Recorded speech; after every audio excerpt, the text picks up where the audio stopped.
പ്രതിപക്ഷ നേതാവ് Shri V D Satheesan നമുക്കൊപ്പം ചേരുന്നുണ്ട് തത്സമയം. നമസ്കാരം Shri V D Satheesan. Good morning. Morning. ആദ്യമേ തന്നെ കേരളത്തിൻ്റെ ഒരു നന്ദി, ഞങ്ങളുടെയൊക്കെ ഒരു അഭിനന്ദനവും അറിയിക്കുന്നു. കാരണം ഈ ദുരന്തമുഖത്ത് പ്രതിപക്ഷവും ഭരണപക്ഷവും ഒരുമിച്ച് നിന്നുകൊണ്ടാണ് നമ്മൾ ഈ രക്ഷാപ്രവർത്തന ദൗത്യം ഏറെക്കുറെ അതിൻ്റെ അവസാന ഘട്ടത്തിലേക്ക് എത്തിച്ചിരിക്കുന്നത്. പക്ഷേ അടുത്ത ഘട്ടം എന്ന് പറയുന്നത് സ്വാഭാവികമായും പരാതികളും പരിഭവവും ഒക്കെ ഉയർന്നു തുടങ്ങിയിട്ടുണ്ട് പല ക്യാമ്പുകളിലും. പക്ഷേ അപ്പോഴും പ്രതിപക്ഷം പൂർണ്ണമായ പിന്തുണ ഭരണപക്ഷത്തിന് പ്രഖ്യാപിച്ചു എന്നുള്ളത് ഒരു കേരളത്തിൻ്റെ മാതൃക തന്നെയാണ്. അത്തരമൊരു നിലപാടെടുത്തതിനുള്ള സ്നേഹവും നന്ദിയും ഒക്കെ ഞങ്ങൾ അറിയിക്കുന്നു. കാരണം അത് നമ്മൾ ഒരുമിച്ചാണ് ഈ ദുരന്തമുഖത്ത് എന്നതിൻ്റെ ഒരു മെസ്സേജ് മൊത്തത്തിൽ കൊടുക്കാൻ സഹായിച്ചു. നമ്മൾ DYFIക്കൊപ്പം യൂത്ത് കോൺഗ്രസിനെയും ഒരേപോലെ കണ്ടു. ഈ രക്ഷാപ്രവർത്തന വേളയിൽ എല്ലാവരും ഒരുമിച്ച് നിൽക്കുകയാണ് കണ്ടത്. അതൊരു മാതൃക തന്നെയാണ് സൃഷ്ടിച്ചതെന്ന് ആദ്യമേ ഞാനൊന്ന് പറയട്ടെ. നമുക്കിനി ഈ വയനാട്ടിലേക്കൊന്ന് എത്തിയാൽ, ഇനിയിപ്പോൾ അങ്ങ് അവിടെ കണ്ടതിൽ നിന്ന് മനസ്സിലാക്കുന്ന കാര്യങ്ങൾ എന്താണ്, ഇനി എന്താണ് വേണ്ടത് എന്ന് നമുക്ക് സർക്കാരിൻ്റെ മുന്നിൽ സമർപ്പിക്കാൻ അങ്ങ് കണ്ടതിൽ നിന്ന് മനസ്സിലാക്കിയ കാര്യങ്ങൾ എന്തായിരിക്കും ശ്രീ വി ഡി സതീശൻ? ഞാനത് വളരെ വ്യക്തമായിട്ടൊരു പ്ലാനായിട്ട് തന്നെ ഗവൺമെൻറ്റിൻ്റെ മുമ്പിൽ അവതരിപ്പിക്കണമെന്ന് ആഗ്രഹിക്കുകയാണ്. ഒന്നാമത്തെ കാര്യം, ഈ പ്രദേശത്ത് ഇനി ആളുകളെ താമസിപ്പിക്കരുത്. ഇപ്പോൾ ഉള്ള വിക്ടിംസിനെ തിരിച്ചങ്ങോട്ട് കൊണ്ടുപോകരുത്. ഇരകളെ അവരെ വേറെ സ്ഥലത്ത് താമസിപ്പിക്കണം. ആ പുനരധിവാസം എന്ന് പറയുന്നത് മോഡലായി ചെയ്യണം. ഒരു കമ്മ്യൂണിറ്റി ലിവിങ്, ഒരുമിച്ച് താമസിക്കാൻ പറ്റാവുന്ന പരമാവധി ആളുകൾക്ക്, ഇപ്പോൾ 500 കുടുംബങ്ങളെ ഒരുമിച്ച് താമസിപ്പിക്കാൻ പറ്റിയില്ലെങ്കിലും 100 കുടുംബങ്ങളെയെങ്കിലും ഒരു സ്ഥലത്ത് ഒരുമിച്ച് താമസിപ്പിക്കാൻ പറ്റുന്നൊരു കമ്മ്യൂണിറ്റി ലിവിങ്, അവർക്ക് ഒരുമിച്ച് ചേരാനുള്ള സ്ഥലം, കുറച്ച് കൃഷി ചെയ്യാനുള്ള സ്ഥലം ഒക്കെ ആയിട്ടുള്ളൊരു സംവിധാനം വേണം. രണ്ടാമത്തെ, ഈ പുനരധിവാസ പാക്കേജ് അവിടെ അപകടകരമായ മേഖലയിൽ ഇപ്പോഴും താമസിക്കുന്ന ആളുകളെ നമുക്ക് റീലൊക്കേറ്റ് ചെയ്ത് കൊണ്ടുവന്ന് താമസിപ്പിക്കണം. ആദ്യം പ്രാധാന്യം കൊടുക്കേണ്ടത് ഇരകൾക്ക്, രണ്ടാമത് ഇമ്പോർട്ടൻസ് കൊടുക്കേണ്ടത് അവിടെ ഇപ്പോഴും അപകട മേഖലയിൽ താമസിക്കുന്നവർക്ക്. മൂന്നാമത്തെ കാര്യം എന്ന് പറയുന്നത്, ഓരോ ഫാമിലിയെയും മൈക്രോ യൂണിറ്റായിട്ട് കണ്ടിട്ട് വേണം പുനരധിവാസം. ജനറലായിട്ട് കൊടുക്കുന്നതല്ലേ. ഇപ്പോൾ നമുക്ക് വാടക വീടെടുത്ത് കൊടുത്തു, അല്ലെങ്കിൽ പുതിയ വീടുണ്ടാക്കി കൊടുത്തു, അവരവിടെ പോയാൽ എങ്ങനെയാണ് അവർ ജീവിക്കുന്നത്? ഞാൻ ഉദാഹരണം പറയാം. ചില വീട്ടിൽ കുഞ്ഞുങ്ങൾ മാത്രമേ ഉള്ളൂ, അവർ അനാഥരാണ്, അവരെങ്ങനെ ജീവിക്കും? ചില വീടുകളിൽ ഗ്രാൻഡ് പാരൻസ് മാത്രമാണ്, വൃദ്ധരായ ആളുകൾ, അവരുടെ മക്കളും കൊച്ചുമക്കളും പോയി, അവരെങ്ങനെ ജീവിക്കും? ചില വീടുകളിൽ ഏണിംഗ് മെമ്പർ, കുടുംബത്തിൽ വരുമാനം ഉണ്ടാക്കുന്ന ആൾ പോയി, ബാക്കിയുള്ളവരെല്ലാവരും വല്ലാത്ത പരിഭ്രാന്തിയിലാണ്. പിന്നെ കുറേ സ്ഥലങ്ങളിൽ കുട്ടികൾ പുറത്ത് പഠിക്കുന്നുണ്ട്, അവരുടെ പഠനം കൊണ്ടുപോകാനുള്ള പ്രയാസമുണ്ട്. ഇങ്ങനെ പിന്നെ ലോണുകൾ, ഇപ്പോൾ ഒരാൾ സ്കൂട്ടറിനൊരു ലോൺ വാങ്ങിച്ചു, ആ സ്കൂട്ടർ പോയി. കാറ് ലോൺ വാങ്ങിച്ചു, കാറ് പോയി, ഇനി ആ ലോൺ അടയ്ക്കാൻ പറ്റുമോ? കാർഷിക ലോൺ വാങ്ങിച്ചു, ഇനി കൃഷി ചെയ്യാൻ പോലും ആ സ്ഥലം പറ്റില്ല. അപ്പോൾ അടുത്ത പ്രാവശ്യം കൂടി കൃഷി ഇറക്കി, അടുത്ത 1-2 പ്രാവശ്യം കൃഷി ഇറക്കിയിട്ടാണ് ഈ കാർഷിക ലോൺ തിരിച്ചടയ്ക്കേണ്ടത്. കൃഷി പോലും ഇറക്കാൻ പറ്റാത്ത സ്ഥലത്ത് അവിടെ പോയി. അപ്പം മുഴുവൻ കടങ്ങളും യഥാർത്ഥത്തിൽ എഴുതി തള്ളണം. ഫാമിലി പാക്കേജിൻ്റെ കൂടെ അതുകൂടി വെക്കണം. മുഴുവൻ കടങ്ങൾ, അവർക്ക് ആർക്കും ഇനി ഒരു കടം വീട്ടാൻ പറ്റില്ല. എങ്ങനെയാണ് ഒരു കടം വീട്ടുന്നത്? കേരള ബാങ്ക് 55 ലക്ഷം രൂപ എഴുതി തള്ളുന്നതായി നമ്മളോട് പറഞ്ഞു. അത് ആദ്യഘട്ടത്തിലാണ്. ബാക്കിയുള്ളതും വരും വഴി എഴുതി തള്ളും. അവിടെ 2 ബാങ്കുകളാണ്. ഒന്ന് ഗ്രാമീൺ ബാങ്കിൽ നിന്നാണ് ഏറ്റവും കൂടുതൽ ആളുകൾ കടമെടുത്തിരിക്കുന്നത്. മറ്റൊന്ന് എനിക്കൊന്ന് സൗത്ത് ഇന്ത്യൻ ബാങ്കാണ്. 2 ഷെഡ്യൂൾഡ് ബാങ്കുകൾ. ഇതുകൂടാതെയാണ് ബജാജ് പോലെയുള്ള സ്വകാര്യ ഏജൻസികൾ. അവരോട് ചോദിക്കുന്നത് ഇങ്ങനെയാണത്രേ, നിങ്ങൾ സേഫാണോ എന്ന് ഫോണിൽ ചോദിക്കും. സേഫാണെന്ന് പറഞ്ഞാൽ അടുത്ത ചോദ്യം എന്ന് പറയുന്നത് EMI അടയ്ക്കണം, അടയ്ക്കാതെ നിവൃത്തിയില്ല എന്നാണ്. അത് ഈ ഫോൺ കോൾ വന്നുകൊണ്ടിരിക്കുക, നിരവധി പേരെ നമ്മളെ വിളിച്ചുകൊണ്ടിരിക്കുന്നുണ്ട്. അപ്പോൾ നമുക്ക് ഇവരോട് എന്താ പറയാനുള്ളത്? പ്രത്യേകിച്ച് ഗ്രാമീൺ ബാങ്കും മറ്റ് ബാങ്കുകളും, ഷെഡ്യൂൾഡ് ബാങ്കുകളും സ്വകാര്യ ബാങ്കുകളും. ഗവൺമെന്റ് തന്നെ ഇക്കാര്യത്തിൽ ഒരു തീരുമാനം എടുക്കണം. ഇത് മൊറട്ടോറിയം പ്രഖ്യാപിച്ചുകൊണ്ട് ഒരു കാര്യമില്ല. ഇപ്പം മൊറട്ടോറിയം പ്രഖ്യാപിക്കാൻ വേണ്ടിയിട്ടുള്ള മൂവ്മെൻ്റാണ് നടക്കുന്നത്. മൊറട്ടോറിയം പ്രഖ്യാപിച്ചാൽ 6 മാസം കഴിയുമ്പോൾ ഇപ്പം ഈ 6 മാസത്തെ പലിശയും കൂടി അടക്കം വീണ്ടും അവരുടെ വീട്ടിലേക്ക് ചെല്ലും. ഇവർക്ക് ആർക്കും ഒരു ലോൺ അടയ്ക്കാൻ പറ്റില്ല. ശരിക്കുള്ള ലോൺ വേവറാണ് വേണ്ടത്, കംപ്ലീറ്റ്. നമ്മളെന്തിനാ കേന്ദ്ര ഗവൺമെൻറ്റിൽ നിന്നൊക്കെ പണം ചോദിക്കുന്നത്? ഇവിടെ വീടൊക്കെ നമുക്ക് വെച്ച് കൊടുക്കാൻ പറ്റുമല്ലോ. ലോൺ വേവറാണ്. അവരുടെ മുഴുവൻ ലോണുകളും റൈറ്റ് ഓഫ് ചെയ്യണം, എഴുതി തള്ളിയേ മതിയാവും. ഒരു വാഹനം എടുത്തതിനും പറ്റില്ല, വീട് വെച്ചതിൻ്റെ ലോൺ അടയ്ക്കാൻ പറ്റുമോ? കാർഷിക ലോൺ അടയ്ക്കാൻ പറ്റുമോ? വിവാഹത്തിന് ഏറ്റവും കൂടുതൽ എടുത്തിരിക്കുന്നത് ഗ്രാമീൺ ബാങ്കിലാണ്. 6 കോടിയോ മറ്റോ വരുന്നുള്ളൂ. ഇപ്പോൾ തന്നെ ഈ CMDRFിൽ കഴിഞ്ഞ 30-ാം തീയതി മുതൽ ഇതുവരെയുള്ള കണക്ക്, ഇന്നലെ വരെയുള്ള കണക്ക് 110 കോടി രൂപയാണ്. അപ്പോൾ പ്രാഥമികമായി ഇവരെ ആ മാനസിക സമ്മർദ്ദത്തിൽ നിന്ന് ഒഴിവാക്കണം. അപ്പോൾ 110 കോടിയിൽ 6 കോടി സർക്കാർ അടച്ചാൽ പോലും പലിശരഹിതമായിട്ട് ആ ബാങ്കുകൾ കുറച്ച് തള്ളുക, സർക്കാരും ബാക്കി പണം തിരിച്ചടയ്ക്കുക. അതല്ലേ നമ്മൾക്ക് ഇനി മുന്നിലുള്ള വഴി? ഏറ്റവും ബെസ്റ്റ് വഴി അതാണ്. അതായത് ഗവൺമെൻറ് ബാങ്ക് അല്ല പബ്ലിക് സെക്ടർ ബാങ്കുകൾ, പ്രൈവറ്റ് സെക്ടർ ബാങ്കുകൾ, അതുപോലെ ഈ ഫിനാൻസ് ചെയ്യുന്ന വാഹനങ്ങൾ ഫിനാൻസ് ചെയ്യുന്നത് ഉൾപ്പെടെയുള്ള സ്ഥാപനങ്ങൾ, ഇവരുമായിട്ട് ഗവൺമെൻറ് ഒരു ചർച്ച നടത്തി അതിൻ്റെ പലിശ സമ്മർദ്ദം ചെലുത്തി എഴുതി തള്ളിച്ച് മുതൽ ഗവൺമെൻറ് അടയ്ക്കണം. Complete loan waiver. ഈ ജില്ലാ സ്റ്റേറ്റ് സഹകരണ ബാങ്കിൻ്റെ മാത്രം പോരാ, അതിൻ്റെ ഒരറ്റം മാത്രമേ വരുള്ളൂ. വലിയ തുക വരില്ല. താങ്കൾ പറഞ്ഞതാണ് കറക്റ്റായിട്ടുള്ള കാര്യം. വലിയ തുക വരില്ല. നമ്മളെ കൊണ്ട് ചെയ്യാൻ പറ്റാവുന്ന തുക മാത്രമേ വരുള്ളൂ. ഗവൺമെൻറ് അതിൻ്റെ ഒരു കണക്കെടുത്തിട്ട് എത്രയും പെട്ടെന്ന്, ആരും ഭയപ്പെടണ്ട, ഒരാളും വിഷമിക്കണ്ട, ഈ ലോണുകൾക്ക് നമുക്ക് പരിഹാരം ഉണ്ടാക്കും. എന്നിട്ട് ഈ പറയുന്ന ബാങ്കുകളും സ്വകാര്യ സ്ഥാപനങ്ങളും പലിശയ്ക്ക് അല്ലാതെ കൊടുത്തിരിക്കുന്ന ചില ഈ ഗ്രൂപ്പ് ഫിനാൻസിങ്ങും ഒക്കെ ഉണ്ട്. അവരോടെല്ലാം പറയേണ്ടത്, നിങ്ങൾ ആരും സർക്കാർ ഇക്കാര്യത്തിൽ ഒരു തീരുമാനം എടുക്കുന്നത് പോലെ ഒരാളെ പോലും വിളിക്കരുത്. അല്ലെങ്കിൽ തന്നെ ഒരു വലിയ മെൻ്റൽ ട്രോമയിലൂടെയാണ് അവർ കടന്നു പോകുന്നത്. അതിൻ്റെ മീതെ ഈ കടബാധ്യതകളുടെ കൂടെ കാര്യം പറയുമ്പോൾ അവർ വല്ലാത്ത സ്ഥിതിയിലേക്ക് പോകും. ഇത്തരം കാര്യങ്ങളിലാണ് നമുക്ക് ഈ അവസരത്തിൽ ഏറ്റവും കൂടുതൽ ശ്രദ്ധിക്കേണ്ടത്. പിന്നെ അരുൺ, ഞാൻ പറഞ്ഞത് അടുത്ത കാര്യം, നമ്മളിപ്പോൾ 4 കാര്യങ്ങൾ പറഞ്ഞു. 2 തരത്തിലുള്ള റീഹാബിലിറ്റേഷൻ പറഞ്ഞു, മൈക്രോ ലെവൽ ഫാമിലി പാക്കേജ് വേണമെന്ന് പറഞ്ഞു, ലോൺ വേവർ കംപ്ലീറ്റ് ആയിട്ട് വേണമെന്ന് പറഞ്ഞു. ഇനിയുള്ളൊരു പ്രധാനപ്പെട്ട കാര്യം, പഠിക്കുന്ന കുട്ടികളെ മുഴുവൻ, ഞാൻ അതുകൂടി പറഞ്ഞു, പഠിക്കുന്ന കുട്ടികൾക്ക് മുഴുവൻ അവരെവിടെയാണ് പഠിക്കുന്നത് അതേ സ്ഥാപനത്തിൽ തന്നെ ഒരു ബുദ്ധിമുട്ടുമില്ലാതെ അവരുടെ പഠനം തുടരാൻ പറ്റും. അതൊക്കെ ഒരുപാട് ആളുകൾ സ്പോൺസർ ചെയ്യും. നിങ്ങൾ പറഞ്ഞാൽ മതി, ആരെ വേണമെങ്കിലും. ഞങ്ങൾക്ക് തന്നെ അതിൻ്റെ അകത്ത് ഒരുപാട് കോൺട്രിബ്യൂട്ട് ചെയ്യാൻ പറ്റും. ഞങ്ങൾ തന്നെ ഓഫർ ചെയ്തിട്ടുണ്ട് കുറേ കുട്ടികളുടെ. നമുക്ക് ആ കുട്ടികളുടെ പഠന ചെലവും മറ്റു കാര്യങ്ങളും നമുക്ക് വളരെ നന്നായിട്ട് നമുക്ക് ചെയ്യാൻ പറ്റും. പഠനം ഒരു കുഞ്ഞിൻ്റെ പോലും പഠനം മുടങ്ങില്ല. പല പ്രൊഫഷണൽ കോളേജുകളിലൊക്കെ, മെഡിക്കൽ കോളേജിലടക്കം പഠിക്കുന്ന കുട്ടികളുണ്ട്. ഒരു കുട്ടിയുടെ പോലും പഠനം മുടങ്ങില്ല. അവരുടെ ഈ എഡ്യൂക്കേഷൻ ലോണും കൂടിയുണ്ട് പലർക്കും, എഡ്യൂക്കേഷൻ ലോൺ. ആ എഡ്യൂക്കേഷൻ ലോണും കൂടി നമ്മൾ നോക്കിക്കൊണ്ട് പൂർണ്ണമായി നമ്മൾ അവരെ സഹായിക്കാൻ വേണ്ടിയിട്ട് തയ്യാറാണ്. ഇനിയുള്ള ഏറ്റവും പ്രധാനപ്പെട്ട കാര്യം, ഏറ്റവും കുറഞ്ഞ കാര്യമല്ല, അവസാനം പറയുന്നെങ്കിലും തുടർന്നോളൂ. ഏറ്റവും പ്രധാനപ്പെട്ട കാര്യം അവസാനമാണ് പറയുന്നതെങ്കിലും പ്രാധാന്യം കുറയല്ല. ഇപ്പോഴും ഈ ദുരന്തം ഉണ്ടായിട്ട് ഇതുപോലെ ദുരിതാശ്വാസം നടത്താൻ നമ്മളെല്ലാവരും കൂടി പോയാൽ മതിയോ? പോരാ. ഇനി ഇത്തരം ദുരന്തങ്ങൾ ഉണ്ടാകാതിരിക്കാൻ എന്തെല്ലാം ചെയ്യണം? പ്രകൃതിയെ നമുക്ക് തടുത്തു നിർത്താൻ പറ്റില്ല. കേരളം ഭയങ്കര വൾണറബിൾ ആയിട്ടുള്ളൊരു സ്ഥലമായിട്ട്, അപകടകരമായ ഒരു സ്ഥലമാണെന്നുള്ള തിരിച്ചറിയണം. അരുൺ, ഈ വയനാട്ടിലെ ഈ അപകടം നടക്കുന്നതിന് മുമ്പ് 2 ആഴ്ച മുമ്പല്ലേ നിയമസഭാ സമ്മേളനം അവസാനിച്ചത്.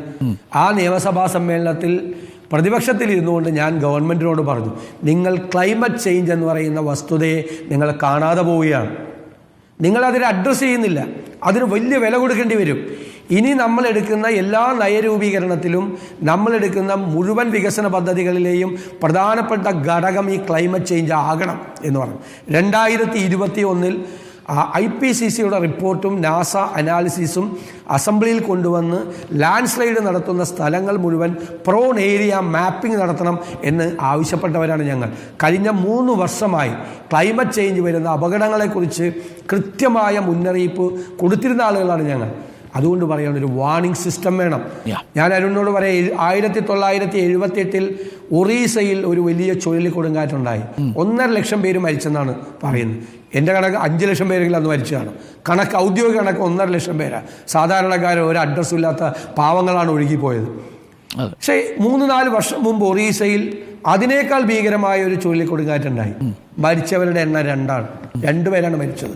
ഒറീസ പോലുള്ള ഇന്ത്യയിലെ ഏറ്റവും പിന്നോക്കം നിൽക്കുന്ന ഒരു സംസ്ഥാനം അവരുടെ വാർണിംഗ് സിസ്റ്റവും അവരുടെ ഇവാക്യുവേഷൻ പ്ലാനും ഈ വർഷങ്ങൾ കൊണ്ട് അവർ ഡെവലപ്പ് ചെയ്തെടുത്തു. നിങ്ങൾ മണിപ്പൂർ എത്ര പിന്നോക്കം നിൽക്കുന്ന ഒരു സ്റ്റേറ്റാണ്. അവിടെ ഭൂചലനങ്ങൾ ഉണ്ടാകുന്ന സംസ്ഥാനമാണ്. പക്ഷെ ഭൂചലനങ്ങളെ നേരിടാനുള്ള മണിപ്പൂർ സംസ്ഥാനത്തിൻ്റെ സംവിധാനം ഇൻ്റർനാഷണൽ സ്റ്റാൻഡേർഡാണ്. അന്താരാഷ്ട്ര നിലവാരമുള്ള സംവിധാനമാണ്. അവിടെ മോക്ക് ഡ്രിൽ ഉൾപ്പെടെ ജപ്പാനിൽ നടക്കുന്നത് പോലെ, ജപ്പാനിലാണ് ഏറ്റവും കൂടുതൽ ഭൂചലനം ഉണ്ടാകുന്നത്, ജപ്പാനിൽ നടക്കുന്നത് പോലുള്ള സംവിധാനങ്ങളാണ് മണിപ്പൂരിലുള്ളത്.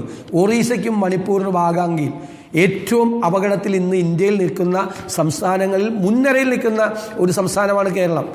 മലയിടിച്ചിൽ മാത്രമല്ല, ഉരുൾപൊട്ടൽ മാത്രമല്ല, കള്ളക്കടൽ പ്രതിഭാസം, മേഘവിസ്ഫോടനം, ചക്രവാത ചുഴി, ചുഴലിക്കൊടുങ്കാറ്റ്, അതിതീവ്ര മഴ. നമ്മുടെ ഒന്നും ചെറുപ്പത്തിൽ നമ്മൾ കേൾക്കാത്ത വാക്കുകളാണ് വരുന്നത്. ഈ അപകടത്തിലാണ് കേരളം നിൽക്കുന്നത് എന്ന് മനസ്സിലാക്കി കേന്ദ്ര സംസ്ഥാന സ്ഥാപനങ്ങൾ, ഇപ്പം ജിയോളജിക്കൽ സർവേ ഓഫ് ഇന്ത്യ, അതുപോലെ സംസ്ഥാന ജിയോളജി ഡിപ്പാർട്ട്മെൻറ്റ്, ഡിസാസ്റ്റർ മാനേജ്മെൻറ്റ് കേന്ദ്രത്തിലെ സംസ്ഥാനത്തിലെ കാലാവസ്ഥ പ്രവചന വകുപ്പുകൾ, IMD മറ്റതും, അതുപോലെ കൊച്ചി സർവകലാശാലയിലെ കാലാവസ്ഥ വകുപ്പെന്ന് പറയുന്നത് അന്താരാഷ്ട്ര നിലവാരമുള്ളതാണ്. ഞങ്ങൾ എത്ര പ്രാവശ്യമായി അവരുമായി കേരളത്തിലെ ഡിസാസ്റ്റർ മാനേജ്മെൻറ്റ് ലിങ്ക് ചെയ്യണമെന്ന് പറഞ്ഞിട്ട് ഈ 30-ലുണ്ടായ ദുരന്തം അവരുടെ മാപ്പ് നോക്കി അറിയായിരുന്നല്ലോ. ഇതൊന്നും ചെയ്യുന്നില്ല. അപ്പം ഇതിനെല്ലാം ഏകോപിപ്പിച്ചുകൊണ്ട് കൃത്യമായ ഒരു വാർണിംഗ് സിസ്റ്റവും ആ വാർണിംഗ് സിസ്റ്റത്തിന് അനുസരിച്ചുള്ള ഒരു ഇവാക്വേഷൻ പ്ലാനും വയനാട് മാത്രമല്ല കേരളത്തിൽ ഉടനീളം ഉണ്ടാക്കണം. അതിന് ഒരു നോളജ് സൊസൈറ്റിയിലാണ് നമ്മൾ ജീവിക്കുന്നതെന്ന് നമ്മൾ എപ്പോഴും പറഞ്ഞുകൊണ്ടിരിക്കും. ഏത് നോളജ് സൊസൈറ്റിയിലാണ് നമ്മൾ ജീവിക്കുന്നത്? ലോകത്ത് ഇത്രമാത്രം ഇത്തരം കാര്യങ്ങളിൽ അഡ്വാൻസ് ചെയ്തിരിക്കുമ്പോൾ നമ്മൾ മാത്രം ഇതിൻ്റെ എല്ലാം പുറകെ പോവുകയാണ്, ഔട്ട്ഡേറ്റഡ് ആണ്. അരുണെടുത്ത് വെബ്സൈറ്റ് എടുത്ത് നോക്ക്, കേരളത്തിന്റെ ഡിസാസ്റ്റർ മാനേജ്മെന്റ് പ്ലാൻ അപ്ഡേറ്റ് ചെയ്തേക്കണ എന്നാണ്? 2016 സൂചിപ്പിച്ചിരുന്നു ശ്രീ വി ഡി സതീശൻ. ഒരു കാര്യം കൂടി ഉണ്ട് കേട്ടോ, കാരണം നമ്മൾ ഈ തമിഴ്നാട്ടിലും കഴിഞ്ഞ തവണ അതിനു മുമ്പ് ഡെറാഡൂണിലും ഈ രണ്ടിടത്തും ഉരുൾപൊട്ടൽ ഉണ്ടാകുമ്പോഴും വെള്ളപ്പൊക്കം ഉണ്ടാകുമ്പോഴും അവിടെ എയർലി വാർണിംഗ് സിസ്റ്റം സ്ഥാപിച്ചിട്ടുണ്ട്. നീലഗിരിയിൽ ഒരു എയർലി വാർണിംഗ് സിസ്റ്റം ഉണ്ട്, ഡെറാഡൂണിൽ സ്ഥാപിച്ചിട്ടുണ്ട്. ഇപ്പോൾ ടെസ്റ്റിംഗ് അടിസ്ഥാനത്തിലാണ് സ്ഥാപിച്ചിരിക്കുന്നത്. നമ്മളിവിടെ ഇതൊന്നും ചെയ്തിട്ടില്ല. കവളപ്പാറ, പെട്ടിമുടി, പുത്തുമല, ദാ വരുന്നു ചൂരൽമല, വിലങ്ങാട്. പക്ഷേ ഇപ്പോഴും ആ എയർലി വാർണിംഗ് സിസ്റ്റം നടപ്പിലാക്കാൻ വേണ്ടി ശക്തമായൊരു നിലപാട് എടുത്തിട്ടില്ല എന്നത് വ്യക്തമാണ് ശ്രീ വി ഡി സതീശൻ. അക്കാര്യത്തിൽ ഞാൻ പൂർണ്ണമായും അങ്ങേക്കൊപ്പം തന്നെയാണ്. ഞങ്ങൾ നിരന്തരമായി കഴിഞ്ഞ 3 കൊല്ലമായി നിരന്തരമായി ആവശ്യപ്പെടുകയാണ്. ഏറ്റവും അവസാനിച്ച ഈ അപകടത്തിന് തൊട്ടു മുമ്പുണ്ടായ നിയമസഭാ സമ്മേളനം വരെ നിരന്തരമായി ഞങ്ങൾ ആവശ്യപ്പെടുകയാണ്. ഞാൻ ചോദിക്കട്ടെ, 8 കൊല്ലം മുമ്പുണ്ടായിരുന്ന ഡിസാസ്റ്റർ മാനേജ്മെന്റ് പ്ലാൻ, ഡിസാസ്റ്ററിന്റെ തന്നെ സ്വഭാവം മാറിയില്ലേ? ഡിസാസ്റ്റർ മാനേജ്മെന്റിന്റെ സ്വഭാവം മാറിയില്ലേ? കേരളത്തിന്റെ തന്നെ സ്ഥിതി മാറിയില്ലേ? പിന്നെ നമ്മൾ ഉണ്ടാക്കാൻ പോകുന്ന അപകടങ്ങൾ ഞങ്ങൾ എന്തുകൊണ്ടാണ് കേരളയിൽ എതിർത്തത് ഇപ്പോൾ മനസ്സിലായില്ലേ? 300 കിലോമീറ്റർ 30 അടി ഉയരത്തിൽ എംബാങ്ക്മെന്റ്, 200 കിലോമീറ്റർ നീളത്തിൽ റെയിൽ പാളത്തിന് 2 വശത്തും 10 അടി ഉയരത്തിലുള്ള മതിൽ. എന്തായിരിക്കും കേരളത്തിന്റെ സ്ഥിതി? ഇപ്പം ഞങ്ങൾ കോസ്റ്റൽ ഹൈവേ ഞങ്ങളൊരു പഠനം നടത്തി പറഞ്ഞു, നോ, ഇനിയുള്ള എല്ലാ ഡെവലപ്മെന്റ് ഈ ഹൈവേ ഇപ്പോൾ പണിതുകൊണ്ടിരിക്കുന്ന ഹൈവേ നമുക്ക് അനിവാര്യമായ ഒന്നാണ് ഇപ്പോഴത്തെ ഹൈവേ, ഞാൻ അതിനെതിരല്ല. പക്ഷേ അതിൻ്റെ എഞ്ചിനീയറിംഗ് ഔട്ട്ഡേറ്റഡ് ആയിട്ടുള്ള എഞ്ചിനീയറിംഗ് സംവിധാനമാണ്. നമ്മൾ ഷിരൂരിൽ കണ്ടത് അതാണ്. നമ്മൾ ഇന്നത്തെ കാലത്ത് അതുണ്ടാക്കാൻ പോകുന്ന അപകടകരമായ രീതിയിലാണ് ഈ ഹൈവേ പണിതുകൊണ്ടിരിക്കുന്നത്. അപകടകരമായ രീതിയിൽ ഇവിടെ കേരളത്തിൽ ഇത് ചോദ്യം ചെയ്യാൻ ആരുമില്ലേ? ഒരു ശാസ്ത്ര സംവിധാനങ്ങളും ഒന്നുമില്ലേ? യഥാർത്ഥത്തിൽ എത്ര പേരാണ് ഇത് പറയുന്നത്? ഏറ്റവും വളരെ എന്നിട്ട് അതിൻ്റെ ഇപ്പുറത്ത് തീരപ്രദേശത്തിൻ്റെ 50 മീറ്റർ ഇപ്പുറത്തുകൂടി ഹൈവേ പോവുകയാണ് പല സ്ഥലത്തും, ചില സ്ഥലത്ത് 5 കിലോമീറ്റർ വരെ. എന്നിട്ട് ഇതിൻ്റെ ഈ തീരത്തിനും ഈ ഹൈവേക്ക് ഇപ്പോൾ ഹൈവേക്ക് ഇടയിൽ ഇപ്പോൾ പണിതുകൊണ്ടിരിക്കുന്ന ഹൈവേക്ക് ഇടയിൽ വീണ്ടും തീരദേശ ഹൈവേ പണിയാൻ പോവുക. അതിൻ്റെ സബ്സ്ട്രക്ചർ കൂടി ഭൂമിക്കടിയിലേക്ക് കൂടി ആയിക്കഴിഞ്ഞാൽ പിന്നെ ഈ വെള്ളമൊന്നും കടലിലേക്കൊന്നും ഒഴുകിപ്പോവില്ല. ഈ വെള്ളം മുഴുവൻ ഇവിടെ നിൽക്കും, ഈ മലനിരകളിൽ നിൽക്കും, അപകടമായി മാറും. അതുകൊണ്ട് പോളിസി വളരെ പ്രധാനപ്പെട്ട കാര്യമാണ്. എനിക്ക് പ്രതിപക്ഷത്തോടൊപ്പം നിന്നുകൊണ്ട് നമ്മൾ ആ ക്യാമ്പയിൻ ഏറ്റെടുക്കുകയാണ് Shri V D Satheesan. Early warning system നടപ്പിലാക്കണം, ഈ സാങ്കേതിക വിദ്യ ഉപയോഗിച്ചുകൊണ്ടുള്ള ഒരു സംവിധാനമായിട്ടത് മാറണം. നമ്മളൊക്കെ ഈ ചൈനയിലും ജപ്പാനിലും ഒക്കെ കണ്ടിട്ടുണ്ടല്ലോ, അവിടെ അവർ വളരെ പ്രിപ്പയർഡാണ്. ഒരു വലിയ സുനാമിയുടെ മുന്നറിയിപ്പ് കുറച്ച് ദിവസം മുമ്പ്, ഒരു 48 മണിക്കൂർ മുമ്പ് ജപ്പാനിൽ കൊടുത്തു. മുഴുവൻ ആളുകളും അവരുടെ ഷെൽട്ടർ ഹോമിലേക്ക് പോയി. ഒരു കാര്യം കൂടി അങ്ങയുടെ ശ്രദ്ധയിൽ ഞാനൊന്ന് പെടുത്താം. ഈ ഷെൽട്ടർ ഹോമുകൾ പലപ്പോഴും ഇല്ല. ഞങ്ങളിപ്പോൾ വെലങ്ങാട് നിന്ന് വരികയാണ്. വെലങ്ങാട് 4 കുടുംബത്തെ അവരെ എങ്ങോട്ട് പോകണമെന്ന് പറയാതെ ഇറക്കി വിട്ടു. ആ അവസ്ഥയിലാണ് അവർ നിൽക്കുന്നത്. അവരുടെ പ്രതികരണമാണ് ഞങ്ങൾ അല്പസമയം മുമ്പ് എടുത്തത്. സ്ഥിരമായിട്ടൊരു ഷെൽട്ടർ ഹോമുകൾ, ആ ഷെൽട്ടർ ഹോമുകളിൽ തന്നെ മികച്ച സംവിധാനം ഉണ്ടാക്കുക. ഇപ്പോൾ പലപ്പോഴും ഈ കല്യാണം നടത്തുന്ന ഓഡിറ്റോറിയത്തിലും സ്കൂളുകളിലുമാണല്ലോ നമ്മൾ കുട്ടികളെ ഈ പുനരധിവാസം നടത്തുന്നത്. അപ്പോൾ അത്തരം സംവിധാനങ്ങളിലേക്ക് കൂടി നമ്മൾ മാറണം. നമ്മളൊരു ഡിസാസ്റ്റർ സ്റ്റേറ്റായി മാറുന്നു എന്നത് അംഗീകരിക്കേണ്ട സമയമായി അല്ലേ ശ്രീ വി ഡി സതീശൻ? ഞാൻ 100% അംഗീകരിക്കുന്നു. നമ്മളൊരു ഡിസാസ്റ്റർ പോസിബിലിറ്റിയുള്ള ഏത് സമയത്തും ഏത് ഡിസാസ്റ്ററിനും സാധ്യതയുള്ളൊരു സംസ്ഥാനമാണ്. അപ്പം ഞാൻ പറഞ്ഞ വാർണിംഗ് സിസ്റ്റം കഴിഞ്ഞിട്ട് വാർണിംഗ് സിസ്റ്റത്തെ കണക്ട് ചെയ്യേണ്ടത് ഇവാക്യുവേഷൻ പ്ലാനാണ്. ആളുകളെ ഇവാക്യുവേറ്റ് ചെയ്യുക, എന്നിട്ട് സ്കൂളിലും ഓഡിറ്റോറിയത്തിലല്ല താമസിപ്പിക്കേണ്ടത്. ഏറ്റവും അപകടം പിടിച്ച സ്ഥലങ്ങളിൽ അവർക്ക് ഷെൽട്ടർ ഉണ്ടാകണം. 2018 മഹാപ്രളയത്തിൽ ഏറ്റവും കൂടുതൽ സംസ്ഥാനത്ത് ദുരന്തമുണ്ടായ ഒരു നിയോജകമണ്ഡലമാണ് എൻ്റെ. ഇപ്പം 500 വീടല്ലേ പോയെന്ന് പറയുന്നത്. എൻ്റെ 2000 വീട് പൂർണ്ണമായി മണ്ഡലത്തിൽ തകർന്ന സ്ഥലം. ഞങ്ങളതിന് ശേഷം കേന്ദ്ര ഗവൺമെൻറ്റിൻ്റെ കൂടെ സഹായത്തോടു കൂടി സ്റ്റേറ്റ് ഡിസാസ്റ്റർ മാനേജ്മെൻറ്റിൻ്റെ സഹായത്തോടു കൂടി ഒരു ഷെൽട്ടർ ഹോം ഉണ്ടാക്കി. അത്യാവശ്യം ഏറ്റവും പ്രധാനപ്പെട്ട സ്ഥലത്തുണ്ടാക്കി. നമുക്ക് ഷെൽട്ടർ ഹോമുകൾ വേണം.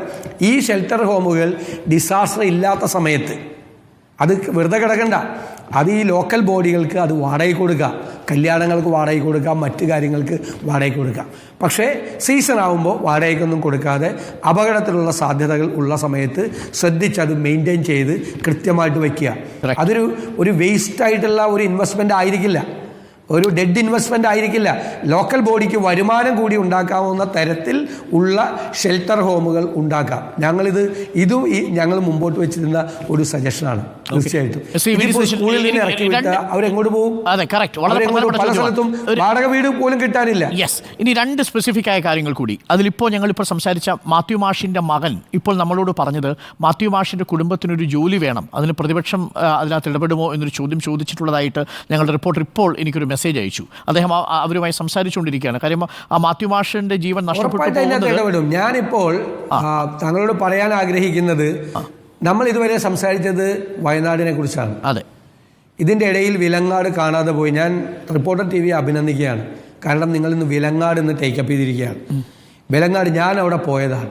ഞാൻ സത്യത്തിൽ പോകാൻ സ്വല്പം വൈകി, വയനാടായിരുന്നുകൊണ്ട് എനിക്ക് കുറ്റബോധം തോന്നി വൈകി ചെന്നതിന്.